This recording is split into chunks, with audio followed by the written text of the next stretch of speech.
যাদের হৃদয়টা চায় আমাদেরকে যদি জীবনে একটা দিনের অবকাশ দেওয়া হয়, মানে একটা দিন যদি আমাকে মৃত্যু থেকে আবার ফিরিয়ে দেওয়া হয়, আমি যেন রমজান মাসে আবার জীবিত হই। জানেন এটা আমাদের পূর্ববর্তী সালাফের মধ্যে একজন মানুষ যখন পরকালীন জীবনে থাকে, তাকে যদি কোনো অপশন দেওয়া হতো যে তুমি কোন দিবসে উত্থিত হবা, কোন দিবসে তুমি দুনিয়ার জীবনে ফিরে যেতে চাও, যে দিবসে আমল করে তুমি তোমার এই পরকালটাকে আবার সুন্দর করতে পারবে, তখন সেই ব্যক্তিরা চাইতো রমজান মাস। সুবহানাল্লাহ, আল্লাহ শুকরিয়া আদায় করছি, আল্লাহ রাব্বুল আলামিন আমাদেরকে রমজান মাস পাইয়ে দিয়েছে। আল্লাহ রাব্বুল আলামিন আমাদেরকে এই মাসে সুস্থ রেখেছেন, এই মাসে টুকিটাকি কিছু আমল করার তৌফিকও দান করেছেন। আল্লাহ রাব্বুল আলামিনের জন্য হৃদয় থেকে সকলেই সমস্যারে বলছি আলহামদুলিল্লাহ। আলহামদুলিল্লাহ।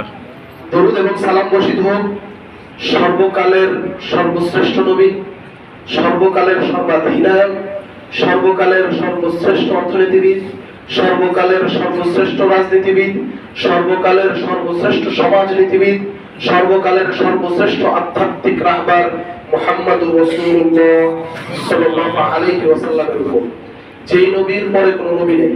জানেন তো নবীর পরে কোনো ছায়া নবী আছে কিনা? ছায়া নবীও নাই। যেই নবীর পরে কোনো শ্রেষ্ঠ রাজনীতিবিদ নাই, যিনি সর্বোচ্চ রাষ্ট্রাধিনায়ক, তারপরে আর ওই শান্তি, ওই শৃঙ্খলা, ওই বিজয়, ওই সম্মান পৃথিবীতে আর কোন রাষ্ট্রাধিনায়কের হাত ধরে আসবে না। চেঙ্গিস খান সারা পৃথিবী বিজয় করেছে প্রচন্ড প্রতাপে, শান্তিতে ছিল, পৃথিবীতে শান্তি কায়েম করতে পেরেছিল, জানেনই না আপনারা। হালাকু খান সারা পৃথিবী বিজয় করেছিল, বলা হয়ে থাকে। বাগদাদে যখন প্রবেশ করেছে, ছোট ছোট শিশুদেরকে এমন ভাবে হত্যা করেছে, ছোট ছোট শিশুদের কল্লা দিয়ে পিরামিড তৈরি করেছে। নাউজুবিল্লাহ, পিরামিড তৈরি করেছে কল্লা দিয়ে।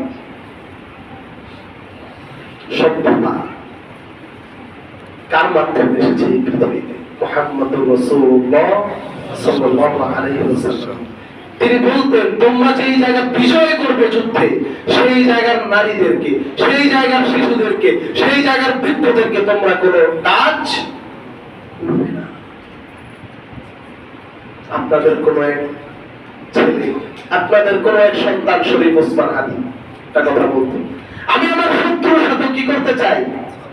ইনসাফ করতে চাই। কোথা থেকে ইন্সপায়ার হয়েছে সে?